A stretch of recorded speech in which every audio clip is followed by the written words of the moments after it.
신명기 6장 4절에서 9절. 제가 가진 성경으로는 구약성경 270쪽에 있습니다.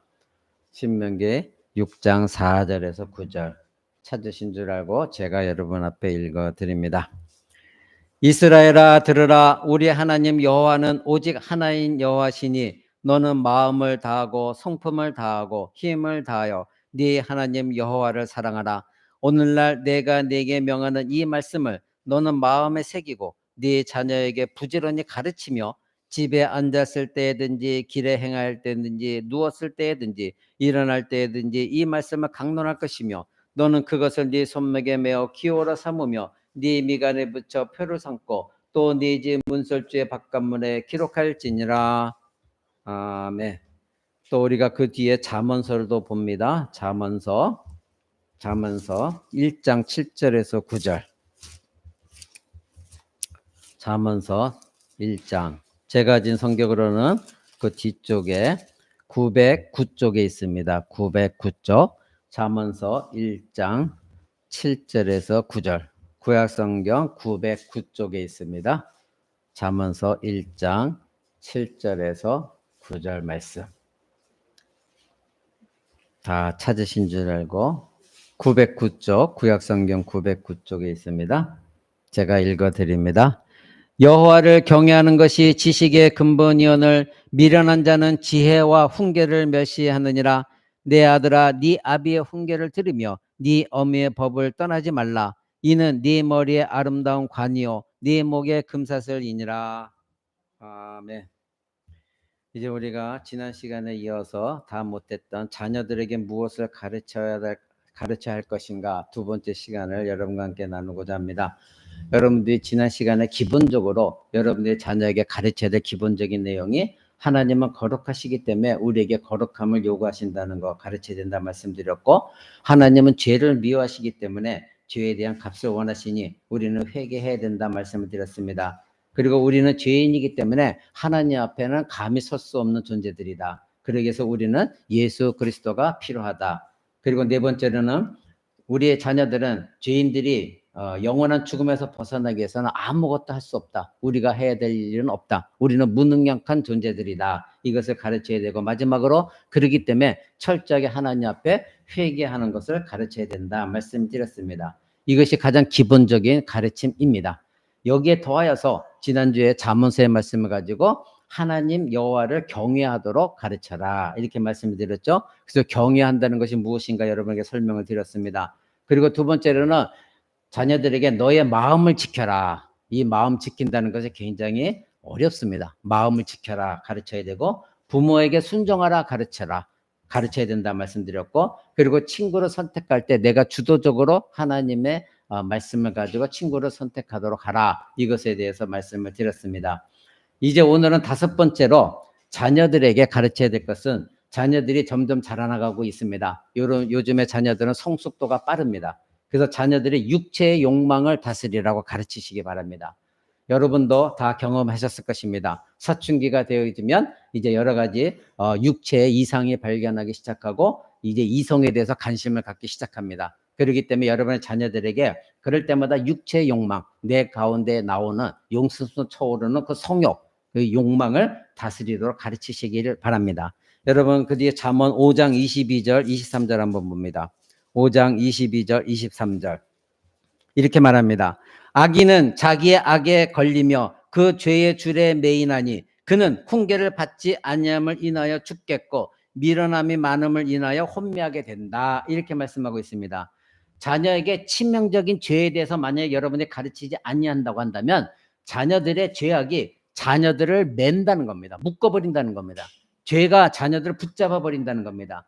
즉 죄가 자녀들을 결박시킬 것이다 이렇게 말하고 있습니다. 그러니까 자녀들은 부모의 가르침이 만약에 부족하다고 한다면 어리석음 가운데서 길을 잃어버릴 것이고, 그래서 죄악 가운데 빠지며 죄가 끊임없이 자녀들을 묶어서 거기서 헤어나지 못하게 만든다 이것입니다. 오늘날 도덕성이 무너지고 성적 순결이 무너진 이 시대입니다. 그래서 이 시대에 필요한 말씀들이 잠언서에는 너무나 많이 있습니다. 바로 인간의 욕정을 우리 자녀들이 말씀을 가지고 다스려 나가야 되는데, 만약에 그렇게 되지 못하면 인간의 욕정에 사로잡혀서 그 죄의 노예가 될 수밖에 없는 것이죠. 여러분 다시 그 앞에 2장 16절 한번 가봅니다. 2장 16절 2장 16절 19절에선 이렇게 말합니다. 지혜가 너를 음녀에게서 말로 유혹하는 이방 계집에게서 구원하리니 그는 어릴 적에 짝을 버리며 그 하나님의 언약을 잊어버린 자라. 그 집은 사망으로 그 길은 음부로 기울어졌나니 누구든지 그에게로 가는 자는 돌아오지 못하며 또 생명길을 얻지 못하느니라. 이렇게 분명히 말하고 있습니다. 이 말씀의 내용은 무엇입니까? 음녀를 멀리하라 이겁니다. 즉 특히 여러분의 자녀들이 음란의 생각들 갖는 거 그것을 멀리하도록 가르치셔야 됩니다. 어릴 때부터. 이때 당시에 간음은 사형에 처해졌었습니다. 그러니까 우리의 자녀들의 육적인 욕망을 제어하도록 여러분들은 반드시 가르치셔야 됩니다. 자녀들에게 자제력을 가르치십시오. 그런 생각이 들 때마다 하나님의 말씀으로 다시 돌아가서 하나님께 의지하는 법을 가르치시기 바랍니다. 음녀의 유혹을 받을 수 있는 곳에서 멀어지도록. 그래서 그러한 장소 속에 지난주에 여러분 말씀드린 대로 친구들이 악한 친구들이 죄가 여러분들을 먼저 택해서 여러분의 자녀들을 택해서 여러분의 자녀들이 그 죄악에 빠지지 아니하도록 주도적으로 여러분의 자녀들이 선한 친구들을 사귈 수 있도록 택할 수 있도록 가르쳐야 된다 말씀드렸죠. 마찬가지로 여러분의 자녀들이 유혹을 즉 음녀의 유혹을 받는 곳에서 멀어지도록 떠나도록 순결한 삶을 살도록 여러분들이 가르치셔야 됩니다. 오늘 주일학교 자녀들이 하나님의 성품에 대해 배웠습니다. 하나님은 거룩하시기 때문에 너희도 거룩하라. 이것에 대해 배웠습니다. 즉 하나님은 죄가 없으신 거룩하신 분이기 때문에 여러분의 자녀들도 하나님의 자녀답게 거룩한 마음으로 하나님을 바라보고 의지해야 된다. 이것을 여러분들이 가르치셔야 됩니다. 여러분 다시 그 뒤에 5장 1절부터 6절을 한번 봅니다. 5장 1절부터 6절 이렇게 말씀하십니다. 내 아들아 내 지혜에 주의하며 내 명철에 네 귀를 기울여서 근신을 지키며 내 입술로 지식을 지키도록 하라. 대저 음녀의 입술은 꿀을 떨어뜨리며 그 입은 기름보다 미끄러우나 나중은 쑥같이 쓰고 두 날 가진 칼같이 날카로우며 그 발은 사지로 내려가며 그 걸음은 음보로 나아가나니 그는 생명의 평탄한 길을 찾지 못하며 자기의 길이 든든하지 못하여도 그것을 깨닫지 못하느니라. 이렇게 말씀하고 있습니다. 여러분 이어서 7절부터 봅니다. 그런즉 아들들아 나를 들으며 내 입의 말을 버리지 말고 내 길을 그에게서 멀리하라. 그 집 문에도 가까이 가지 말라. 두렵건대 네 존영이 남에게 잃어버리게 되며 네 수완이 잠포자에게 빼앗기게 될까 하노라. 두렵건대 타인이 네 재물로 충족하게 되며 네 수고한 것이 외인의 집에 있게 될까 하노라. 두렵건대 마지막에 이르러 네 몸, 네 육체가 쇠폐할 때에 네가 한탄하여 말하기를 내가 어찌하여 훈계를 싫어하며 내 마음이 꾸지람을 가벼이 여기고 내 선생의 목소리를 청종하지 아니하며 나를 가르치는 이에게 귀를 기울이지 아니하였던거 많은 무리들이 모인 중에서 모든 악에 거의 빠지게 되었노라 하게 될까 하노라. 아멘. 이렇게 말하고 있습니다. 사랑하는 성도 여러분, 모두가 다 여러분의 자녀들이 가르치지 아니하면 음녀에 빠지기 쉬운 것이고 그때 여러분의 자녀들의 재산까지도 다 탕진하게 되어지는 그런 일들이 벌어지게 된다 이것입니다. 여러분 그 뒤에 6장 20절 한번 보십시오. 6장 20절에서 26절에도 이런 말씀하십니다. 내 아들아 네 아비의 명령을 지키며 네 어미의 법을 떠나지 말고 그것을 항상 네 마음에 새기며 네 목에 매라. 그것이 너의 다닐 때에 너를 인도하며 너의 잘 때에 너를 보호하며 너의 깰 때에 너로 더불어 말하리니 대저 명령은 등불이요 법은 빛이요 훈계의 책망은 곧 생명의 길이라. 이것이 너를 지켜서 악한 계집에서 이방 계집의 혀로 호리는 말에 빠지지 않게 하리라. 네 마음에 그 아름다운 색을 탐하지 말며 그 눈꺼풀에 홀리지 말라. 음료로 인하여 사람이 한 조각 떡만 남게 됨이며 음란한 계집은 귀한 생명을 사냥함이라. 사람이 불을 품고야 어찌 그 옷이 타지 아니하겠으며 사람이 숯불을 밟고야 어찌 그 발이 떼지 아니하겠느냐. 이렇게 말씀하고 있습니다. 모두가 다 여러분의 자녀들이 성장할 때에 그 육신을 통제하지 아니하면 그 육신을 정욕을 제어하지 아니하면 이와 같이 패망하게 된다는 것을 성경은 이미 알려주고 있습니다. 여러분 그 31절 볼까요? 30절부터 봅니다. 도적이 만일 줄일 때에 배를 채우려고 도적질하면 그 사람이 그를 멸시하지는 아니하려니와 들키면 7배를 갚아야 하리니 심지어 자기 집에 있는 것을 다 내어 주게 되리라. 부녀와 간업 많은 자는 무지한 자라. 이것을 행하는 자는 자기의 영혼을 망하게 하여 상함과 능욕을 받고 부끄러움을 씻을 수 없게 되나니 그 남편이 투기함으로 분노하여 원수를 갚는 날에 용서하지 아니하고 아무 벌금도 돌아보지 아니하며 많은 선물을 줄지라도 듣지 아니할 것이다. 이렇게 말하고 있습니다. 여러분, 여러분들의 자녀들에게 육신에서 솟쳐 오르는 그 정욕, 육신의 욕망, 이것을 제어하도록 어릴 때부터 가르치셔야 됩니다. 이것은 어느 순간에 내가 청소년기가 되면 가르치면 되겠지, 그런다고 해서 되는 것이 아닙니다. 지금부터 끊임없이 네 안에 몸의 변화가 일어날 것인데 그것은 죄악이다. 그것은 하나님 앞에 거룩한 것이 되지 못한다. 너는 거룩한 백성이다. 그것을 너는 통제할 줄 알아야 된다. 이것을 여러분들이 가르치셔야 됩니다. 여러분, 밑에 있는 7장 6절부터 한번 봅니다. 내가 내 집 들창으로 설창으로 내어다보다가 어리석은 자 중에 소년 중에 한 지혜 없는 자를 보았노라. 그가 거리를 지나 음녀의 골목 모퉁이로 가까이 하여 그 집으로 들어가는데 저물 때 황혼 때 깊은 밤 흑암 중에라. 그때 기생의 옷을 입은 강교한 계집이 그를 맞으니 이 계집은 떠들며 완패하며 그 발이 집에 머물지 아니하여 어떤 때에는 거리에 어떤 때에는 광장 모퉁이에 서서 사람을 기다리는 자라.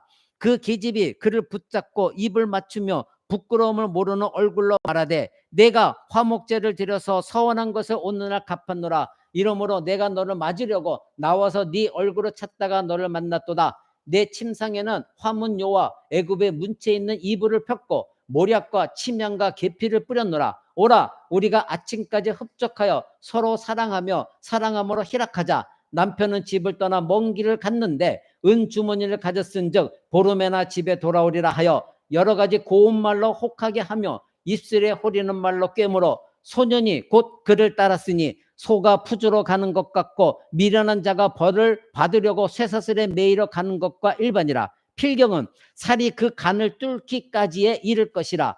새가 빨리 그물로 들어가되 그 생명을 잃어버릴 줄을 알지 못한과 일반이니라. 아들들아 나를 듣고 내 입의 말에 주의하라. 네 마음이 음녀의 길로 치우치지 말며 그 길에 미혹지 말지어다. 대저 그가 많은 사람을 상하여 엎드러지게 하였나니 그에게 죽은 자가 허다하니라. 그 집은 음부의 길이라. 사망의 방에서 방으로 내려가느니라. 아멘. 이렇게 말하고 있습니다. 여러분, 어리석은 자, 여러분의 자녀들이 어리석도록 내버려둬서는 안 됩니다. 어리석은 자가 이렇게 한다는 겁니다. 지혜 없는 자가 이렇다는 겁니다. 그 지혜 없는 자가, 즉 부모의 가르침을 받지 못한 자가 거리를 지날 때에 음녀가 그 여러분의 자녀들을 유혹한다는 겁니다. 그러면 부모의 가르침을 받지 못한 자는 반드시 그 음녀를 따라가서 그 음녀 집에 들어간다는 겁니다. 그 음녀가 우리 집에 가면 쾌락을 즐길 수 있다. 예쁜 이불도 펴놨다. 남편도 없다. 거기에 향료도 다 뿌려놨다. 그러니까 가서 함께 즐기자. 이렇게 여러분의 자녀들을 유혹한다는 겁니다. 그래서 여러분들은 자녀들을 어릴 때부터 철저하게 여러분의 자녀들이 솟구쳐오는 정욕을 제어할 줄 아는, 그것을 말씀으로 하나님을 두려워하는 마음으로 제어하는 것, 그것을 여러분들이 가르치셔야 됩니다. 여러분 그 뒤에 9장 13절 18절 한번 봅니다. 9장 13절 18절 제가 읽어드립니다. 미련한 계집이 떠들며 어리석어서 아무것도 알지 못하고 자기 집 문에 앉으며 성읍 높은 곳에 있는 자리에 앉아서 자기 길을 바로 가는 행객들을 불러 이르되 무릇 어리석은 자는 이리로 돌이키라. 또 지혜 없는 자에게 이르기를 도둑질한 물이 달고 몰래 먹는 떡이 맛이 있다 하는도다. 오직 그 어리석은 자는 죽은 자가 그의 곳에 있는 것과 그의 객들이 음부에 있는 것을 알지 못하느니라. 아멘. 이렇게 말합니다. 이 말 뜻은 무엇입니까? 어떤 한 여인이 여러분의 자녀들을 유혹한답니다. 높은 곳에 있어가지고 그곳을 지나가는, 여기서 높은 곳이라는 성문을 얘기합니다. 그곳을 지나가는 많은 사람들, 어리석은 자들을 부른다고 합니다. 우리 집에 와라. 나와 함께 즐기자. 몰래 먹는 떡이 얼마나 맛있니? 아무도 모른다. 비밀리에 나하고 함께 만나서 즐기자.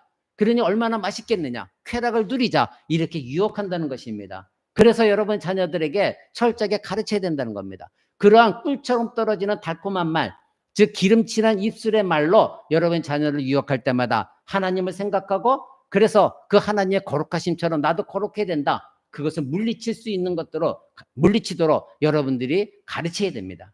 자녀들에게 자신의 육적 쾌락과 욕망을 반드시 다스리도록 제어하도록 여러분 가르치셔야 됩니다. 이것은 굉장히 중요한 것입니다. 육신의 쾌락은 성경에 계속해서 말씀하신 대로 죽음에 이르는 길입니다. 음부에 처하는 길인 것입니다. 유격과 쾌락은 육체만이 아니라 영혼까지도 심한 질병과 그리고 죽음까지도 몰아가는 겁니다. 굉장히 위험한 것입니다. 하나님의 선한 목적대로 살아가지 못하도록 여러분의 자녀들을 유혹하여 이제는 패망에 이르게 하며 그 유혹의 입술들이 여러분의 자녀들을 죽음으로 이끈다는 것, 이것을 잊지 마시기 바랍니다. 그래서 사도 바울 선생은 데살로니가전서 4장 3절에서 8절 이렇게 말합니다. 제가 여러분에게 읽어드립니다. 하나님의 뜻은 이것이니 너희의 거룩함이라. 즉 하나님은 거룩하시기 때문에 우리에게 요구하시는 것은 우리의 거룩함이라는 겁니다.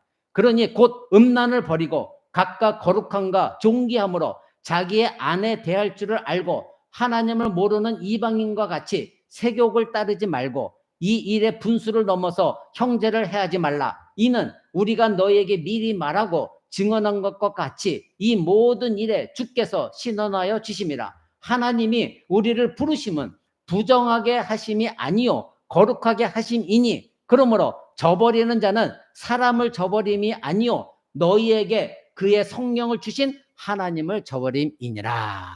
아멘. 그러니까 하나님의 뜻은 여러분의 자녀들이 그리고 여러분들이 거룩하게 되어지는 것인데 여러분들이 만약에 그 하나님의 뜻을 버리고 부정한 곳에 가게 되어지면 사람을 버리는 것이 아니라 하나님을 버리는 것이다. 이렇게 성경은 말하고 있습니다. 그러니 여러분들은 여러분의 자녀들에게 어릴 때부터 하나님이 어떤 분이신가, 요즘 하나님이 어떤 분이신가를 가르치고 있습니다. 하나님은 이러한 분이다. 그리고 하나님의 성품에 대해서 가르치고 있습니다. 그것을 여러분들이 가정에 돌아가셔서도 다시 가르치셔야 됩니다. 제가 여러분의 카톡에 올려드린 대로 그 말씀을 같이 읽으면서 여러분 어릴 때부터 자녀들에게 그것을 심어 주셔야 됩니다. 하나님이 원하시는 건 여러분의 자녀들의 거룩함입니다. 만약에 하나님의 거룩하심을 저버린다면 사람을 버리는 것이 아니라 여러분의 자녀들에게 성령을 주시는 그 하나님을 버리는 것이다. 이렇게 말하고 있습니다. 그래서 사도 바울은 고린도 교인들에게 말합니다. 너희의 몸은 무엇이다? 성령님이 계시는 성령의 전이다. 그러니까 여러분 자녀들 안에는 하나님이 계시다는 것을 분명히 알려주셔야 돼요. 그렇기 때문에 너희는 함부로 육체의 정욕을 함부로 사용해서 안 된다. 반드시 너희가 하나님을 의지해서 다스려 나가야 된다. 제어해야 된다. 이것을 가르쳐 주셔야 되는 것입니다. 여섯 번째로는 여러분의 자녀들이 나중에 결혼하게 되었지만 배우자에게 충실하라고 가르치시기 바랍니다. 반드시 배우자에게 충실하라. 여러분 잠언 5장 15절을 한번 봅니다. 5장 15절. 잠언 5장 15절로요. 제가 읽어드립니다. 너는 네 우물에서 물을 마시며 네 샘에서 흐르는 물을 마시라. 어찌하여 네 샘물을 집 밖으로 넘치게 하겠으며 네 도랑물을 거리로 흘러가게 하겠느냐. 그 물로 네게만 있게 하고 타인으로 더불어 그것을 나누지 말라. 네 샘으로 복되게 하라.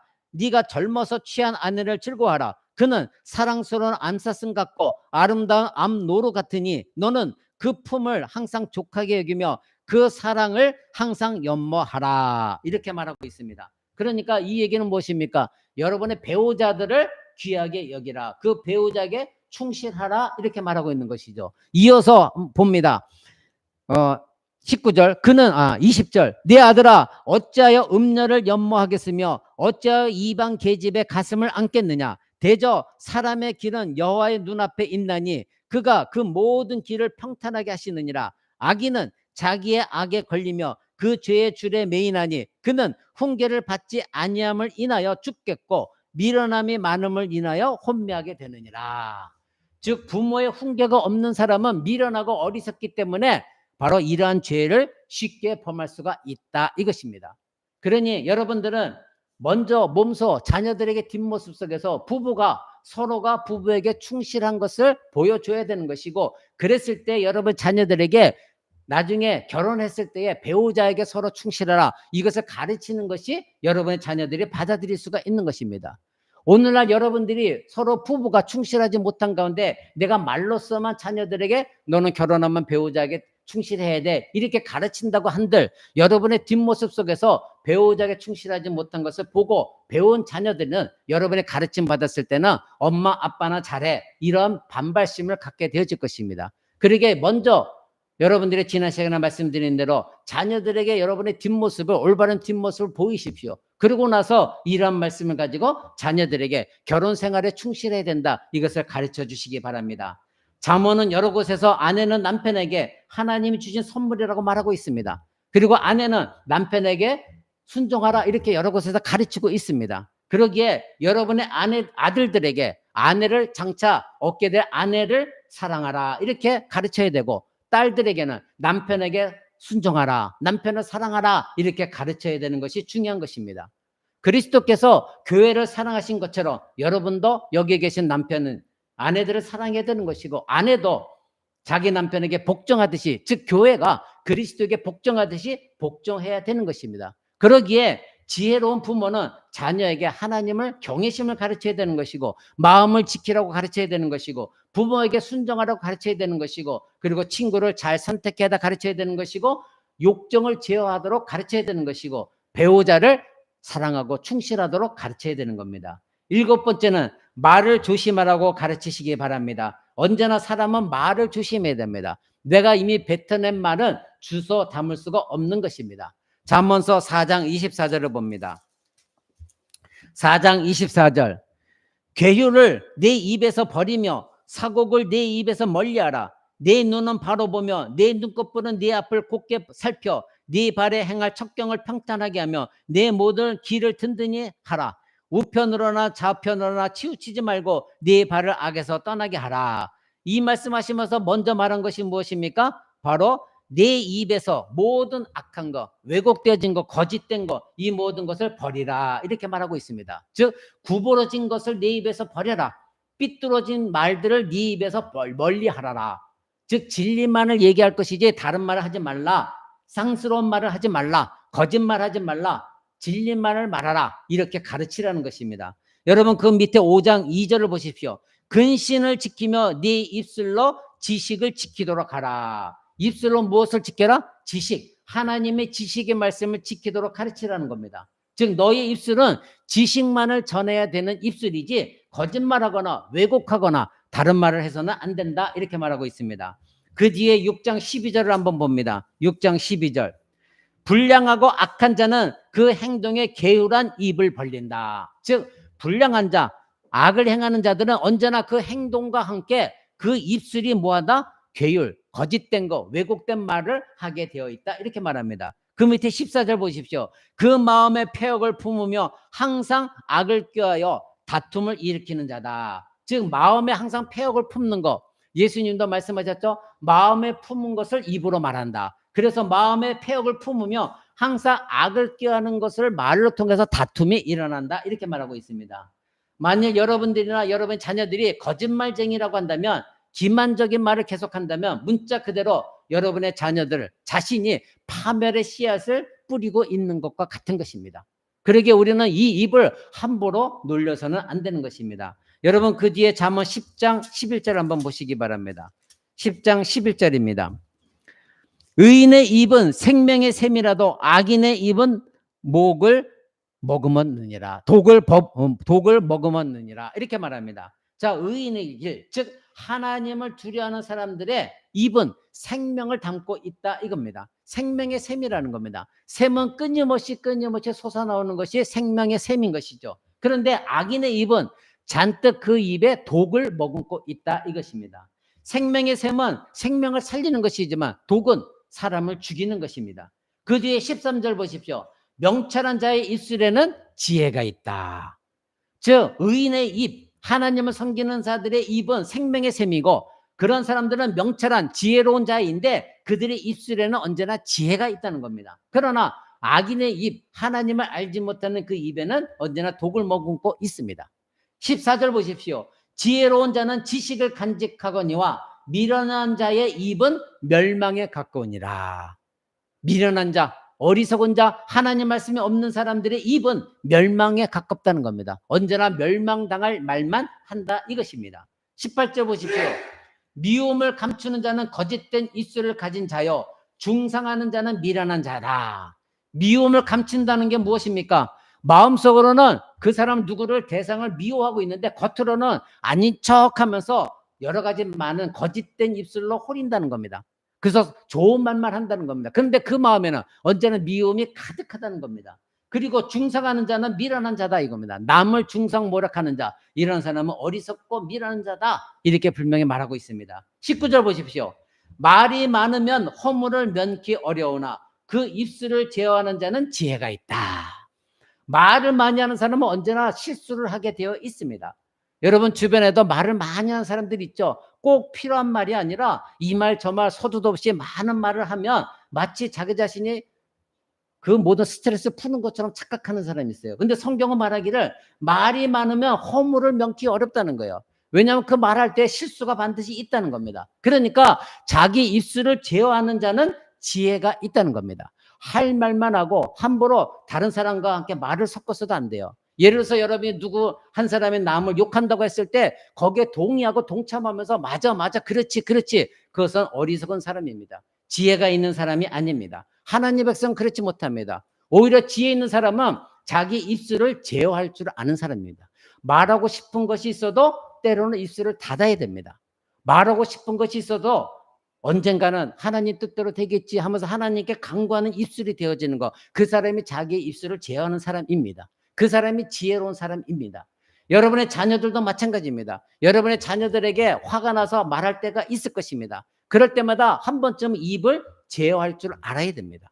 그래서 여러분들이 내 화풀이를 할 때 여러분의 자녀에게 간 말이 여러분의 자녀들의 상처가 되어줄 수 있는 것이고, 그때 그것이 상처를 많이 받은 여러분의 자녀는 여러분들이 언젠가 좋은 말로 가르칠 때 여러분들 그 말을 듣지 않을 것입니다.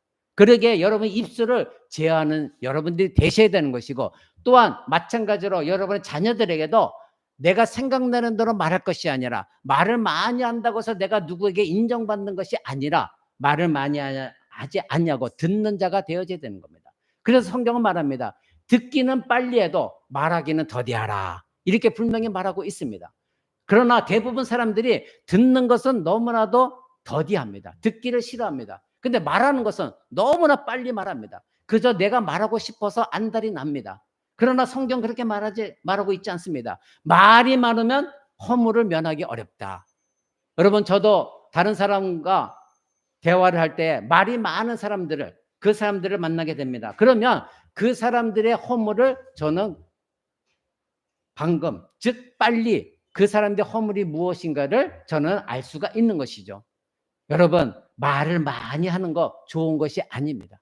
이 사람 저 사람과 대화할 때 말을 많이 하면, 특히 여성분들은 마치 내가 스트레스를 그렇게 풀어요, 그것도 없으면 내가 어떻게 스트레스 풀어요. 그러나 성경 그렇게 말하고 있지 않습니다.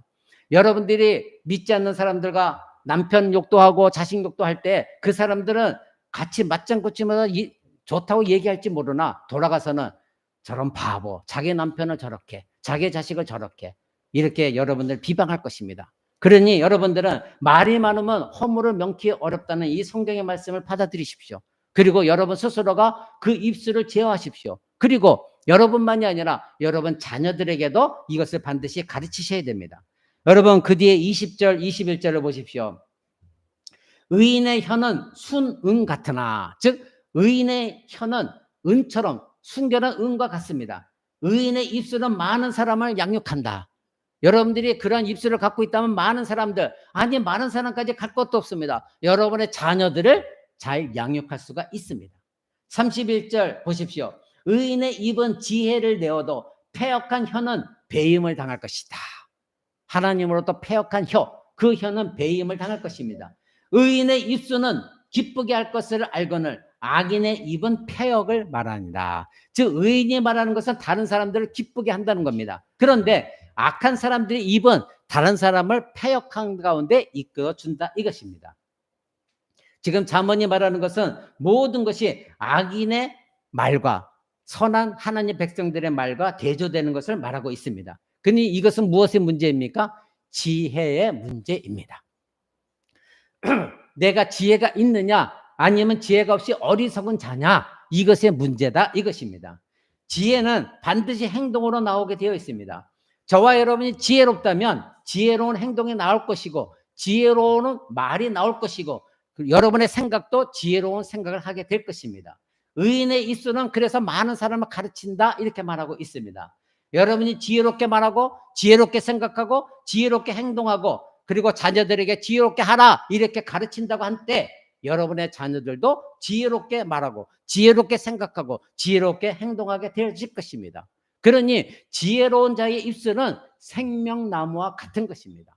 더군다나 여러분의 자녀들 앞에서 지혜로운 말을 해야 되는 것입니다. 내가 먼저 지혜로운 말을 해야 되는 것이지 나는 지혜로운 말을 하지 않으면서 자녀들에게만 지혜로운 말을 하라고 가르친다면 여러분의 자녀들이 어떻게 그 말에 순종할 수가 있겠습니까? 여러분들이 먼저 말을 조심하고 여러분의 입을 제어할 줄 아는 여러분들이 되셔야 되는 겁니다. 여러분 그 뒤에 12장 13절 15절 봅니다.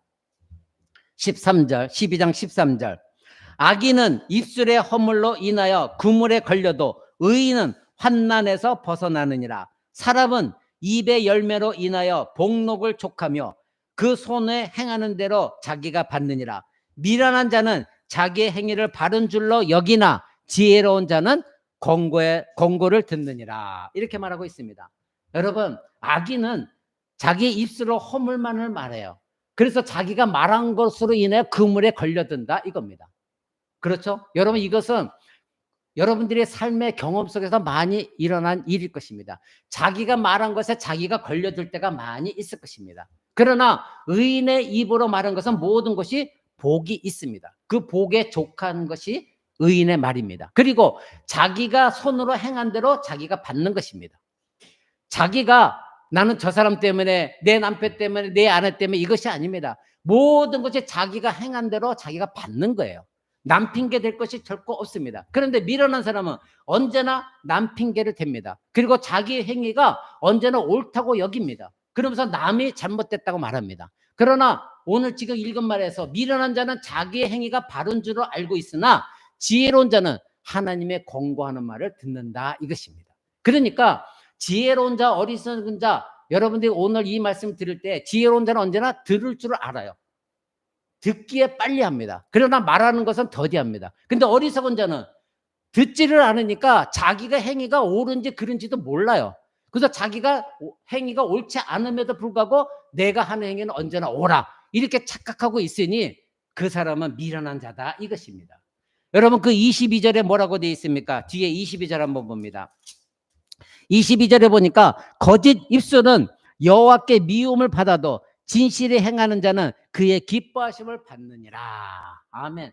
거짓 입술은 하나님께 미움을 받는다는 거. 하나님은 거짓을 기뻐하지 않으세요. 그러니까 언제나 거짓말을 하는 사람들, 습관적으로 거짓말하는 사람들이 많죠. 저도 그럴 때가 있습니다. 순간순간 나도 모르게 거짓말할 때가 있어요. 하나님은 기뻐하시지 않아요. 근데 하나님을 기뻐하시는 자는 뭐예요?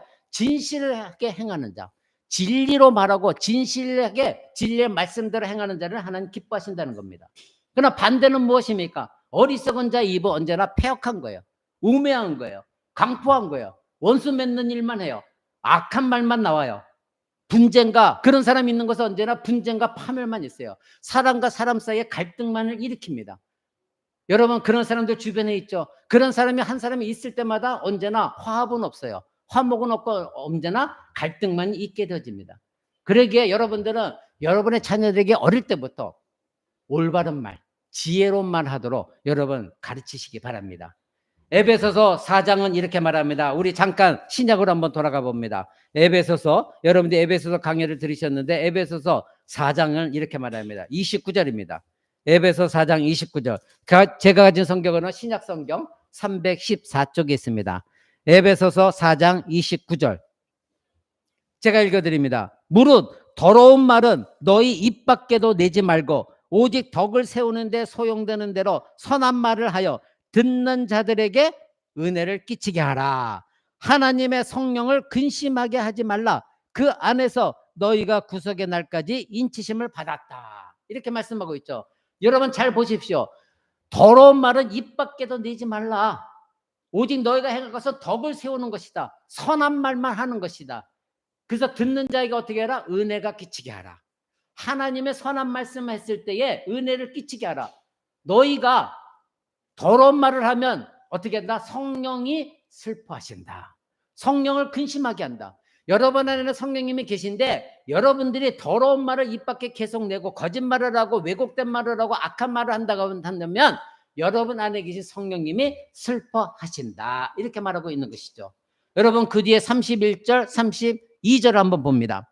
너희는 모든 악독과 노함과 분냄과 떠드는 것과 해방하는 것을 모든 악의와 함께 버리고 서로 인자하게 하여 불쌍히 여기며 서로 용서하기를 하나님이 그리스도 안에서 너희를 용서하신 것 같이 하라. 이렇게 말하고 있습니다. 이것입니다. 이것이 바로 하나님께서 기뻐하시는 것이고 다른 사람에게 은혜를 미치게 하는 것입니다. 사랑하는 성도 여러분, 이와 같이 우리 모두는 하나님의 지혜로운 말씀, 우리 입에서 독이 나오는 것이 아니라 하나님의 선한 생명의 샘이 솟도록 여러분이 먼저 행하시고 여러분의 자녀들에게 그 같은 선한 말을 하도록 가르치셔야 되는 것입니다. 그러니 자녀들에게 말을 조심하도록 가르치십시오. 여러분 요즘 자녀들은 학교에 가서도 상소리의 말을 많이 배웁니다. 그래서 교회 안에서도 자기도 모르게 습관적으로 여러 가지 상스러운 말이 나옵니다. 그럴 때마다 여러분들은 에이 그럴 수도 있지 이것이 아니라 가르치셔야 됩니다. 목회자인 제가 가르치면 여러분은 기분 나빠하십니다. 그러니까 여러분 자녀들을 여러분들이 가르치셔야 돼요. 교회 와서까지도 여러분이 습관적으로 그런 말을 하지 못하도록 가르치셔야 됩니다. 여러분 제가 부탁드리죠. 토요일부터 예배를 준비하도록 가르치셔야 됩니다. 모든 것이 가르치셔야 돼요. 나중에 여러분 후회하게 됩니다. 여러분 중학교 가기 시작하고 하면 그때는 여러분 통제 밖에 있습니다. 지금 가르치지 않으면 여러분 한탄합니다. 말을 조심하도록 가르치셔야 되고 자세를 올바르도록 가르치셔야 되고 예배가 무엇인지 가르치셔야 되고 하나님이 어떤 분인지 가르쳐야 되고 하나님 앞에 나는 또한 어떤 존재인지 가르쳐야 됩니다. 그러나 어느 날 자녀들이 귀하다 보니까 그래 네가 오라 괜찮아 너는 사랑받게 태어난 존재야 이것만 외치다 보니 자녀들이 자기가 하나님 앞에서 죄인인지 아닌지 이조차 몰라요. 그러다 보니까 자기는 언제나 옳아요. 그러니까 친구들 사이에서도 항상 나는 옳다고만 생각해 왔기 때문에 친구와 사이에서도 갈등이 일어나는 겁니다. 사랑하는 성도 여러분, 여러분들이 그렇게 자녀들을 사랑하는 것은 하나님이 여러분을 사랑하도록 가르치신 사랑이 아닙니다. 그것은 이기적인 사랑입니다. 말씀으로 여러분 자녀들이 가르치시기 바랍니다. 8번째는 게으르지 말고 부지런해야 될 것을 가르치시기 바랍니다. 여러분 다시 우리가 잠언서로 돌아갑니다. 잠언서 6장 6절입니다. 잠언서 6장 6절 구약성경 915쪽에 있습니다. 구약성경 915쪽 잠언서 6장 6절에서 11절 말씀 제가 여러분 앞에 읽어드립니다. 게으른 자여 개미에게 가서 그가 하는 것을 보고 지혜를 얻어라. 개미는 두령도 없고 감독자도 없고 통치자도 없으되 먹을 것을 여름 동안에 예비하며 추수 때 양식을 모으느니라. 게으른 자여 네가 어느 때까지 누워 있겠느냐. 네가 어느 때에 잠이 깨어 일어나겠느냐. 좀 더 자자 좀 더 졸자 손을 모으고 좀 더 누워 있자 하면 네 빈궁이 강도같이 오며 네 곰핍이 군사같이 이를 것이다. 게으름에 대해서 말하고 있습니다. 여러분 여러분의 자녀들 아침에 학교 가기도 일어나서 학교 가기도 힘들죠. 그렇죠? 교회 나오기도 힘듭니다. 왜 그럴까요?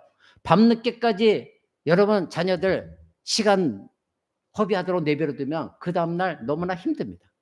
제가 미국에서 있을 때 미국 사람들이 지혜로운 것은 자녀들은 9시 되면 제 발로 다 자기 방으로 돌아갑니다. 나이를 먹든 어쨌든 특별한 일이 없으면 교회 행사가 없거나 어떤 모임이 없으면 다 9시 되면 자기 방에 갑니다. 그거 잘 줄 압니다. 한국처럼 이렇게 밤문화가 성행한 나라는 별로 없어요. 일본이나 이 동남아 뿐이지 유럽이나 미국에 가면 밤문화가 없어요. 밤만 되면 삭막합니다. 그러니까 외국 사람들이 젊은 사람들이 한국에 오면 미치는 거예요. 별천지 세계예요. 어떻게 이렇게 이 시각까지 휘황찬란하게 술 먹을 수 있고 춤출 수 있고 즐겨서 길거리에서 떠들고 노래하고 놀 수 있는 나라 정말 대한민국밖에 없어요. 밤문화가 있는 일본도 이렇게까지는 하지 않습니다. 여러분 자녀들 그대로 내버려 두면 여러분 자녀들 어떻게 될지 몰라요. 그러니 여러분 자녀들이 늦게까지 여러분과 함께 시간을 보내면 그 다음날 당연히 힘들어요. 피곤해요. 그러니 늦게 일어날 수밖에 없는 것이고 일어나는 것이 너무나 귀찮아요. 너무나 힘들어요. 여러분, 왜 하나님의 밤과 낮을 지으셨습니까?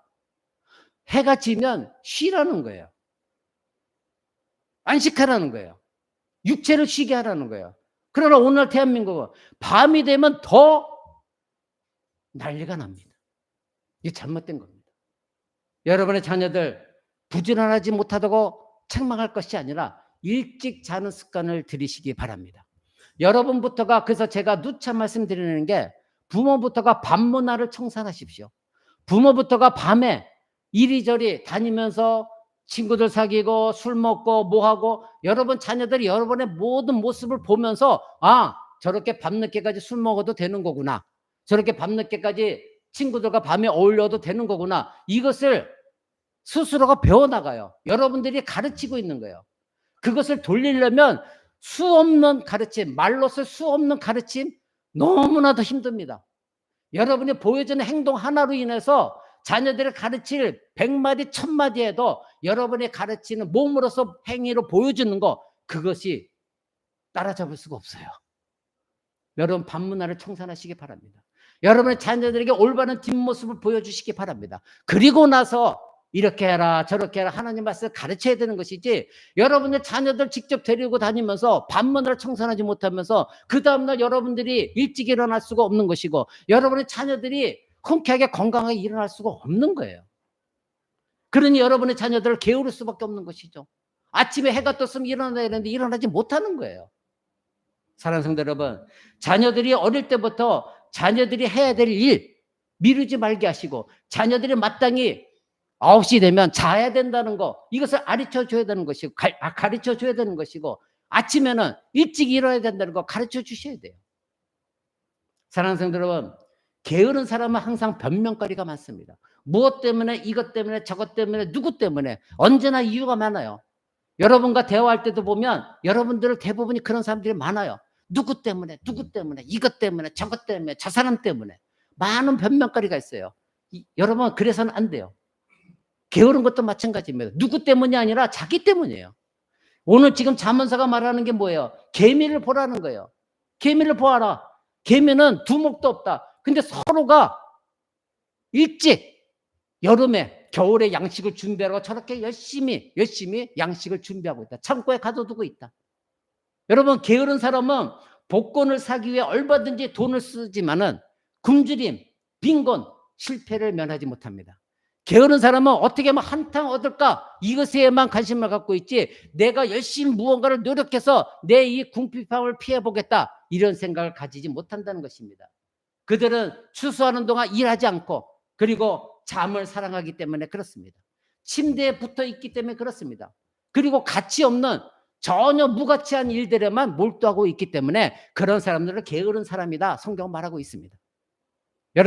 여러분 자신이나 여러분 주변에 게으른 사람이 있습니까? 그렇다면 하나님 말씀으로 권면하시고 여러분 자녀들이 게으르지 않냐도록 몸소 보여야 됩니다. 여러분 스스로가 침대에 붙어 있지 마시고 여러분 스스로가 일찍 잠드시고 여러분 스스로가 아침 일찍 일어나시고 자녀들에게 본을 보이십시오.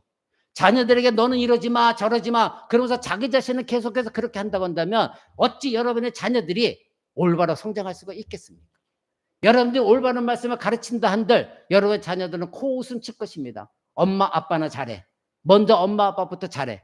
지금은 여러분의 자녀들이 그런 말 하지 않습니다. 왜? 알고 있으면서도 내게 힘이 없기 때문에 지금은 저항해서는 안 된다는 걸, 저항하면 내가 손해본다는 걸 알고 있어요. 그러나 이제는 여러분의 자녀들이 성숙해서 어느 정도 힘이 있게 되지만 반드시 그 말 나옵니다. 엄마 아빠는 어땠는데? 엄마 아빠는 그렇게 살지 못하면서 왜 나한테만 그런 말해?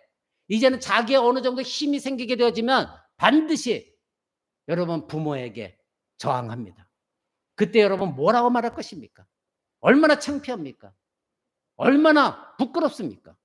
그때 뭐라고 얘기할 거예요? 지금부터 여러분 자녀들에게 올바로 가르치시기 바랍니다. 부지런함도 가르치시기 바랍니다. 29절 보시기 바랍니다. 여러분 22장 그 뒤에 22장 29절 한번 봅니다. 잠언 22장 29절입니다. 22장 29절. 이렇게 말합니다. 네가 자기 사업에 근신한 사람을 보았느냐? 이러한 사람은 왕 앞에 설 것이요 천한 자 앞에 서지 아니하리라. 즉 자기 일에 능숙한 사람, 열심인 사람들은 왕 앞에 서지만 그렇지 못하는 게으른 사람들은 천한 자 앞에 선다 이겁니다. 즉 영광을 보지 못한다 이것입니다. 열심이고 게으르지 아니한 사람들은 바로 영광을 보게 되어지지만 게으른 사람들, 천한 사람들은 바로 자기 자신이 하나님의 영광을 보지 못하게 된다. 이렇게 말하고 있습니다. 사랑하는 성도 여러분, 여러분들 자녀들에게 여러분 스스로가 부지런한 것을 보이시고 자녀들에게 부지런한 것을 가르치시기 바랍니다. 9번째는 자녀들에게 돈을 잘 관리하도록 가르치시기 바랍니다. 즉 돈을 어리석게 사용하지 않도록 가르치시기 바랍니다. 여러분 잠언 그 앞에 3장 9절 10절을 봅니다. 잠언 3장입니다. 잠언 3장 9절에서 10절을 봅니다. 제가 읽어드립니다. 네 재물과 네 소산물의 처음 익은 열매로 여호와를 공경하라. 그리하면 네 창고가 가득히 차고 네 집틀에 새 포도주 즙이 넘치리라. 내 아들아 여호와의 징계를 경히 여기지 말라. 그 꾸지람을 싫어하지 말아라. 대저 여호와께서 그 사랑하시는 자를 징계하시기를 마치 아비가 그 기뻐하는 아들을 징계한 같이 하시느니라. 아멘. 이렇게 말합니다. 자, 네 재물과 네 소산물의 처음 익은 열매로 어떻게 하라? 먼저 여호와를 공경하라. 즉 먼저 하나님께 너의 소산이 있다고 하면 하나님께 먼저 바쳐라. 여러분 저는 지금 여러분에게 헌금하라 가르치는 거 아닙니다. 또 오해하지 마십시오. 여러분에게 11조를 반드시 드려라 여러분이 강요하는 거 아닙니다. 이건 하나님의 말씀입니다. 여러분이 어떤 소산물이 있다고 하면 첫 번째로 11조를 하나님께 드리라 이겁니다. 이것은 하나님을 공경하는 것이다. 그리하면 네 창고가 가득히 차고 네 포도주 틀에 새 포도즙이 넘친다. 이것을 자녀들에게 가르치라 이겁니다. 이것은 무엇을 말합니까? 먼저 돈 관리를 어떻게 해야 되느냐. 즉 하나님을 경외하는 사람은 돈 관리를 잘한다 이겁니다. 먼저 하나님께 드릴 줄 아는 사람, 이 모든 건 하나님께 왔습니다. 그러니 나머지 돈은 하나님께 모든 거 왔으니 내가 함부로 사용할 수 없다는 거, 이것을 여러분들이 가르치셔야 됩니다.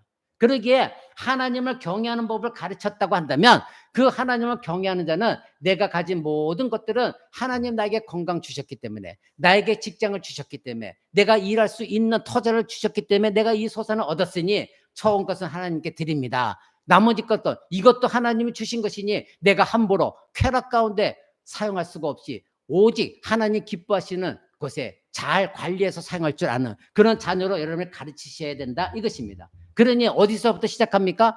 먼저 하나님께 드리는 자, 여기서부터 여러분들이 가르치셔야 되는 겁니다. 여러분들이 여러분 자녀들에게 용돈도 주실 것입니다. 때로는 세뱃돈도 받을 것입니다. 철저하게 여러분들 가르치십시오. 먼저 하나님께 자원하여 드리도록 가르치시고 나머지 것도 하나님께서 부모를 통하여 할아버지를 통하여 어떤 사람을 통하여 나에게 용돈을 주셨으니 이것도 하나님 물질이지만 그러나 하나님 내가 유익하게 사용하겠습니다. 이런 마음으로 그 돈을 잘 관리할 줄은 아는 여러분의 자녀들이 되셔야 됩니다. 여러분 열심히 일하면 많은 것을 얻게 될 것이고 번영하고 궁핍하지 살지 않게 될 것이다. 이것만 가르칠 것이 아니라 그렇게 열심히 벌었는데 그 돈을 함부로 사용하는 거, 만약에 여러분들의 자녀들이 열심히 생명 걸고 돈을 얻었는데 그 물질이 귀한 물질이기 때문에 먼저 하나님 나에게 주셨구나 이 생각 갖지 못하면 여러분들 자녀들은 그 물질을 쾌락 가운데 사용할 겁니다. 이 세상에 지금도 이렇게 쾌락이 만연하고 있는데 여러분의 자녀들이 10년 뒤 20년 뒤 얼마나 쾌락이 만연한 세상이 있겠어요. 발만 한 발을 내디면 쾌락에 빠지는 세상일 것입니다. 여러분 자녀들이 그렇게 빠지기를 원하십니까? 아니지 않습니까? 그렇다면 지금부터 여러분의 자녀들이 얻은 물질을 잘 관리해서 그런 것을 함부로 쓰지 않도록 가르치셔야 돼요. 근데 내가 먼저 얻은 돈으로, 이런 돈으로 내가 먼저 쾌락에 사용하면서 자녀들에게 너희는 그렇게 쓰지 말아라 가르친다면 이건 어떻게 자녀들이 받아들이겠습니까? 여러분들이 하나님 주신 직장 속에서 열심히 일한 건강을 가지고 건강 주셨기 때문에 열심히 일해서 귀하게 얻은 물질을 먼저 하나님께 드리고 이것도 우리 가정 잘 보살피기 위해서 내가 이렇게 잘 쓴다는 것을 자녀들에게 보여주셔야 돼요. 근데 내가 얻은 물질 가지고 술 취한가 방탕한가 간음가 이 세상에 쾌락에 빠지고 놀고 다니고 이런 것들 전부 쓰고 하나님께 드리는 것 또 선한 것을 사용하는 거, 이것을 여러분이 악구한다면 여러분 자녀들에게 그 돈 관리하는 거 어떻게 잘 가르치겠어요? 여러분, 그러다 보니까 오늘날 교회에 재정관리라는 이상한 가르침을 가르치러 다니는 사람들이 많아요. 재정관리 그걸 들을 것이 아니라 하나님 말씀을 읽으면 돼요. 하나님 말씀 앞에 내가 경외심을 갖고 있으면 함부로 돈을 사용하지 않습니다. 그러니 여러분 자녀들에게 먼저 돈 관리를 잘하라 가르치려면 여러분이 먼저 자녀들 앞에 돈 관리를 잘하는 법을 뒷모습을 보여주셔야 돼요. 여러분, 그 뒤에 6장 1절 5절 봅니다. 6장 1절 5절. 내 아들아, 네가 만일 이웃을 위하여 담보하며 타인을 위하여 보증하였으면 네 입의 말로 네가 얽혔으며 네 입의 말로 인하여 잡히게 되었느니라. 내 아들아, 네가 네 이웃의 손에 빠졌은즉 이같이 하라. 너는 곧 가서 겸손히 네 이웃에게 간구하여 스스로 구원하되 네 눈으로 잠들게 하지 말며 눈꺼풀로 감기게 하지 말고 노루가 사냥꾼의 손에서 벗어난 것 같이 새가 그물 치는 자의 손에서 벗어난 것 같이 스스로 구원하라. 이 말 뜻은 무엇이냐면 여러분도 보증 쓴 사람들이 있을 것입니다. 남의 일에 관여하지 말라는 겁니다. 남의 일에 여러분의 재산을 걸지 말라는 거예요. 여러분의 자녀들에게 이것을 반드시 가르쳐야 됩니다. 남의 일에 함부로 관여하지 말라는 거예요. 남의 일에 여러분의 돈을 걸어서 탕진하지 말라는 거예요. 보증 쓰지 말라는 거예요. 또 이 말 뜻은 여러분이 이익을 얻고자 여러분 주식에 맡기는 거, 이것도 남에게 돈을 맡기는 거예요. 이거 하지 말라는 거예요. 그 주식에서 일확천금 얻으려고 그 물질을 남에게 맡기지 말라는 거예요. 결국은 그것이 너에게 올무가 되어진다는 거예요. 이것은 욕심에서 나온다는 겁니다. 사랑하는 성도 여러분, 여러분의 자녀들에게 이것을 반드시 가르쳐야 됩니다. 이것은 여러분의 자녀들에게 어떤 사람들이 불쌍한 사람이 있는데 그 사람 돕지 말라는 이런 뜻이 아니에요.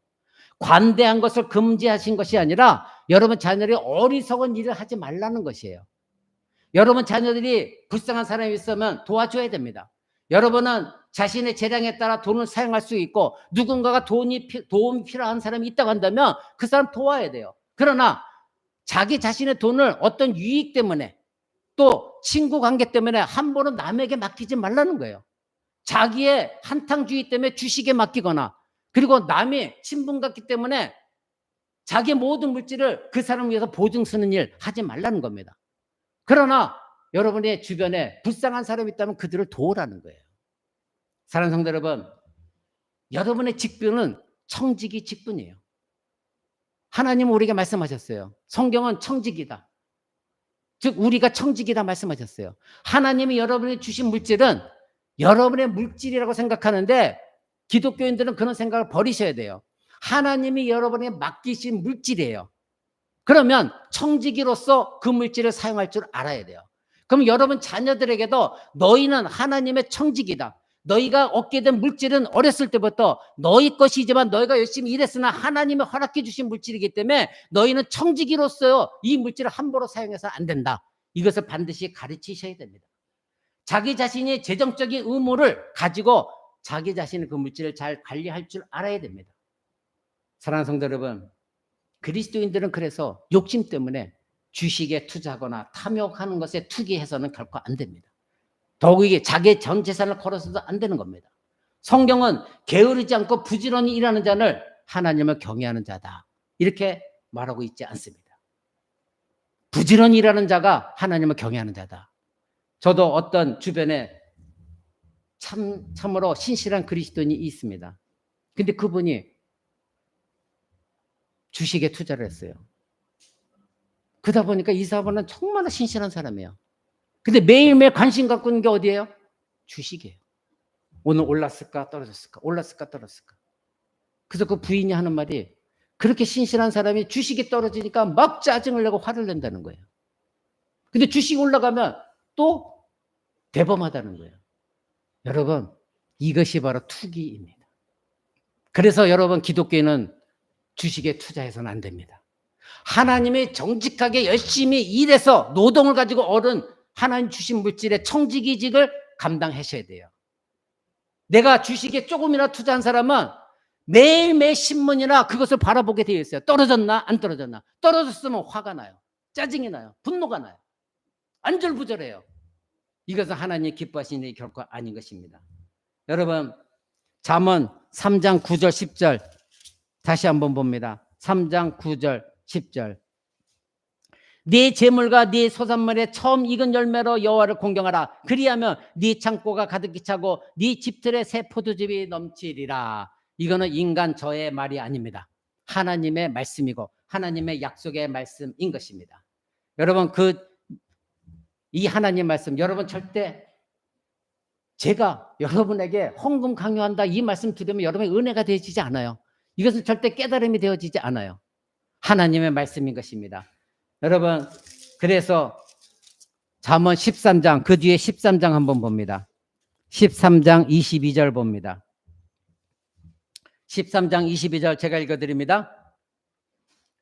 선인은 그 산업을 자자손손에게 끼쳐도 죄인의 재물은 의인을 위하여 쌓이느니라. 가난한 자는 밭을 경작함으로 양식이 많아지거늘 혹 불의로 인하여 가산을 탕진하는 자가 있느니라. 초다를 참아 못하는 자는 그 자식을 미워함이라. 자식을 사랑하는 자는 근실히 징계하느니라. 여러분 뭐라고 말하고 있습니까? 선한 사람 즉 올바른 사람 지혜로운 사람은 자자손손에게 그 산업 자기가 일으킨 산업을 물려주는데 죄인의 재물은 의인을 위하여 쌓습니다. 즉 악한 사람이 아무리 그 재물을 많이 쌓아도 바로 그것은 자기를 위해서 유익이 되어지지 아니하고 결국 하나님이 그것을 의인을 위해 사용되지도록 한다 이것입니다. 사랑하는 여러분 그러기에 여러분의 자녀들에게 돈을 잘 관리하고 돈에 책임질 줄 아는 법을 가르치셔야 됩니다. 즉 여러분 자녀들이 열심히 게으르지 않고 열심히 일해서 얻은 재물은 이건 하나님이 나에게 주신 것이다. 청지기라는 것을 먼저 알려주시고 먼저 하나님께 공경할 줄 아는 것을 가르쳐주고 나머지 것도 하나님의 것이지만 내가 이것을 하나님을 두려워하는 마음으로 아름답게 선한 곳에 사용할 줄 아는 법을 가르치셔야 돼요. 내가 노력해서 일해서 얻었다고 해서 내 마음대로 사용하겠다. 이것은 절대 하나님 법칙에 어긋나는 것입니다. 이것을 잘 가르치시기 바랍니다. 10번째로는 이웃을 섬기라고 가르치시기 바랍니다. 바로 하나님 백성들은 이웃을 사랑하라고 섬기라고 부르심을 받았습니다. 여러분 잠언서 3장 27절 한번 봅니다. 그 앞에 잠언서 3장 27절입니다. 네 손이 선을 베풀 힘이 있거든 마땅히 받을 자에게 베풀기를 아끼지 말아라. 아멘. 여러분에게 베풀 어떤 힘이 있거든 즉 능력이 있거든 재물이 있거든 그것을 마땅히 받을 자에게 아끼지 말라는 거예요. 마땅히 베풀라는 겁니다. 누군가에게 도움이 필요할 때 자신에게 재정적인 힘이 있다고 한다면 그 이웃을 섬겨주라. 그것이 하나님 백성들의 의무다 이렇게 말합니다. 그 밑에 28절을 보십시오. 네게 있거든 이웃에게 이르기를 갔다가 다시 오라 내일 주겠다 하지 말아라. 어떤 사람이 급하게 돈이 필요합니다. 그래서 여러분에게 왔습니다. 근데 여러분에게 물질이 있습니다. 그런데 주지 않으려고 내일 다시 와 이렇게 말하지 말라 이것입니다. 여러분에게 만약에 여유가 있다면 여러분의 이웃에 결핍이 있는 사람들에게 필요를 채워주라는 겁니다. 주저하지 말라는 겁니다. 내가 생각해 볼게 이런 말 하지 말고 그 사람에게 도와주라 이것입니다. 31절 보십시오. 너는 강포한 자를 부러워하지 말고 그와 행위를 아무것도 듣지 말아라. 강포한 사람은 절대 이웃을 섬겨주지 않는다는 겁니다. 그리고 악으로 문제를 해결한다는 겁니다. 그런 사람을 부러워하지 말라는 것입니다. 사랑하는 성도 여러분 33절 35절 봅니다. 악인의 집에는 여호와의 저주가 있거니와 의인의 집에는 복이 있느니라. 진실로 그는 거만한 자를 비웃으시며 겸손한 자에게 은혜를 베푸시나니 지혜로운 자는 영광을 기업으로 받거니와 미련한 자의 지혜로움은 수치가 되느니라. 미련한 사람은 자기가 지혜롭다 생각하는 사람입니다. 그런 사람은 하나님의 영광이 아니라 수치를 당하게 되어 있다 이것입니다. 사랑하는 성도 여러분 지금까지 지난 시간에 이어서 10가지를 여러분에게 말씀드렸습니다. 이것을 다시 정리하자면 여러분은 자녀를 가르쳐야 될 의무가 있습니다. 근데 무엇을 가르치느냐? 첫째, 하나님을 경외하도록 가르치시기 바랍니다. 그리고 여러분의 자녀들이 마음을 지키도록 그리고 부모에게 순종하도록 그리고 친구를 하나님 말씀에 따라 자기가 택하도록 그래서 죄를 범하고 있는 악한 친구가 나를 택해서 악으로 이끌지 아니하도록 여러분 자녀들이 먼저 성경의 말씀에 의지하여 선한 친구를 택하도록 가르치십시오. 그리고 여러분의 자녀들이 육체가 성장할수록 욕망을 제어하도록 가르치십시오. 그리고 결혼하게 되었을 때 배우자를 기뻐하라고 지금부터 가르치시기 바랍니다. 그리고 여러분의 자녀들이 입술을 열었을 때 말할 때에 함부로 말하지 아니하도록, 상스러운 말하지 아니하도록, 거짓말하지 아니하도록 가르치시기 바랍니다. 그리고 어떤 일에든지 부지런하도록, 게으르지 아니하도록 가르치십시오. 그리고 여러분 자녀들이 돈을 얻게 되었을 때 청지기로서의 그 돈을 어떻게 관리해야 되는지 가르치시기 바랍니다. 그리고 마지막으로 이웃을 사랑하고 성비치 않은 여러분의 자녀들로 가르치시기 바랍니다. 사랑하는 성도 여러분, 만약에 여러분이 자녀들에게 하나님을 경외하도록 가르치지 못한다고 한다면 마귀는 여러분의 자녀에게 하나님을 미워하도록 가르칠 것입니다. 잘 들으시기 바랍니다. 여러분이 자녀들에게 하나님을 경외하도록 가르치지 않는다면 마귀는 하나님을 미워하도록 여러분의 자녀들을 가르칠 겁니다. 두 번째로, 여러분들이 자녀들에게 마음을 지키라고 가르치지 않는다고 한다면 마귀는 여러분의 자녀들에게 세상을 향하여 너의 마음을 열어라 이렇게 가르칠 것입니다. 세 번째, 여러분들이 부모에게 순종하라고 가르치지 않는다고 한다면 마귀는 여러분의 자녀들에게 이렇게 가르칠 것입니다. 부모에게 반항하고 부모의 마음을 아프게 하라 이렇게 가르칠 것입니다. 그것은 무엇입니까? 미움이 쌓이도록 가르칠 것입니다. 그 다음에 자녀들에게 여러분들이 올바른 친구를 선택하도록 가르치지 않는다고 한다면 마귀가 여러분의 자녀들을, 마귀 자신의 유익을 해요. 여러분의 자녀들을 선택하고자 친구들을 통해서 유혹할 것입니다. 악에 빠지게 할 것입니다. 또한 여러분들이 자녀들에게 여러분의 자녀들의 몸의 정욕을 제어하도록 통제하도록 가르치지 못한다고 한다면 마귀는 기꺼이 여러분의 자녀들의 몸의 정욕을 완전히 정욕 가운데 넘겨주도록 유혹할 것입니다. 그러면 여러분 자녀는 정욕의 파멸 속에 들어가게 되어질 것입니다. 또한 여러분의 자녀들에게 결혼한 배우자와 즐거움을 누리도록 가르치지 않는다고 한다면 마귀는 여러분의 자녀들의 결혼 생활을 파멸로 이끌 것입니다. 또한 여러분들이 자녀들에게 말을 조심하도록 가르치는 데 실패한다고 한다면 마귀는 여러분의 자녀들의 입을 마귀의 생각으로 가득 채울 것입니다. 또한 여러분의 자녀들에게 맡겨진 일에 부지런하라고, 게으르지 말라고 가르치는 데 실패한다고 한다면 마귀는 여러분의 자녀들의 게으름을 불의한 도구로 사용할 것입니다. 계속해서 여러분의 자녀들을 게으름 속에 빠져들게 함으로 말미암아 하나님께 반역하게 만들 것입니다. 또한 여러분의 자녀들에게 돈을 관리하는 방법을 잘 가르치지 못한다고 한다면 마귀는 여러분의 자녀가 쾌락 가운데 돈을 낭비하도록 가르칠 것입니다.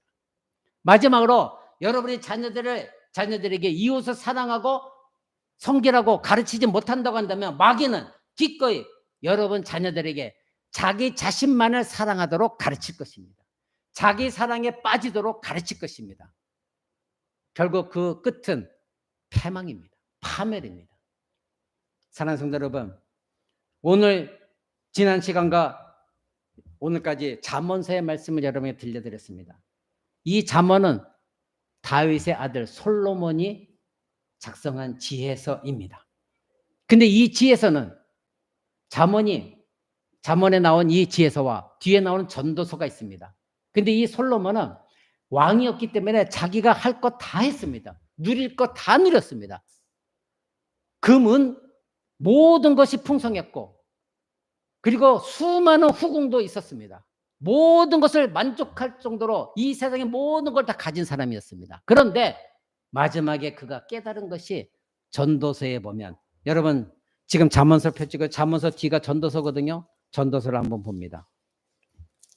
전도서 1장 한번 봅니다. 잠언서 뒤에 946쪽이 있습니다.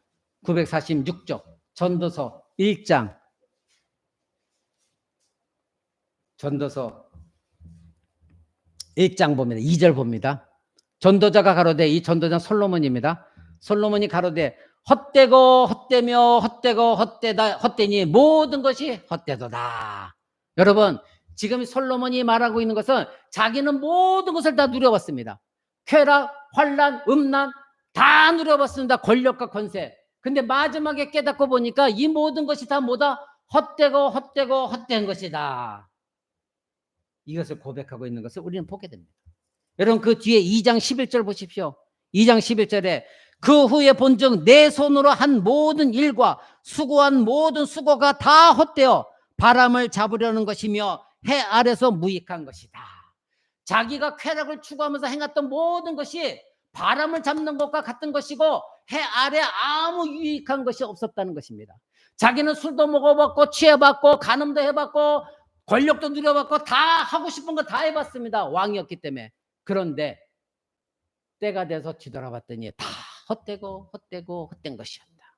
바람을 잡는 것과 같은 것이었다. 이렇게 성경에 기록함으로 하나님께서 우리에게 알려주고 계십니다.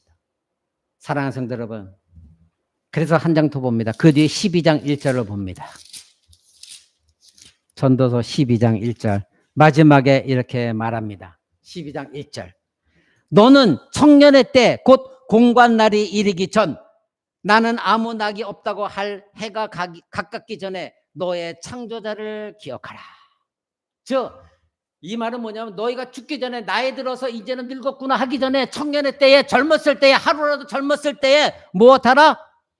너의 창조자를 기억하라. 즉 하나님을 기억하라. 이렇게 말하고 있습니다. 왜요? 그 이유가 뒤에 10절을 보십시오. 뒤에 전도자가 힘써 아름다운 마을을 구해야 한다니 기록된 것은 정직하여 하나님의 말씀이다. 그런데 그 모든 것이 다 뭐라고 말합니까? 헛되고 헛된 것이다.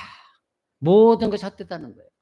자기가 그렇게 바람 잡으려고 애를 쓴 것과 같이 모든 것이 헛되고 헛된 것이었다. 이렇게 자기 자신이 고백하고 있는 것을 우리는 보게 되어집니다. 여러분 젊었을 때에 하루라도 젊었을 때 어떻게 하라? 창조주 하나님을 기억하라. 이것을 여러분 자녀들에게 가르치셔야 되는 것입니다. 모든 것이 헛되고 헛되다. 사랑하는 성도 여러분, 여러분들이 지금까지 그러한 삶을 살아왔습니다. 그렇죠? 너무나 어리석은 삶을 살아왔습니다. 하나님도 없이 살아왔습니다.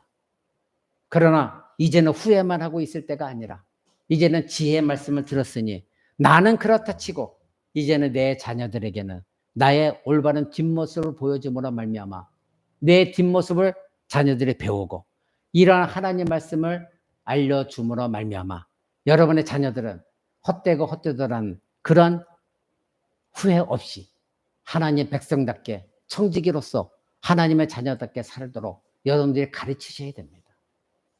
내 시대는 지났다 할지라도 지금부터라도 내가 하나님의 지혜 말씀에 올바로 순종하여서 내 자녀는 나와 같은 삶을 살지 않게 하겠노라 결단하며 하나님을 경외하도록 거기서부터 시작하는 그래서 하나님을 두려워하는 그러나 하나님을 사랑하는 자녀들로 여러분들이 양육하시기 바랍니다. 기도하겠습니다.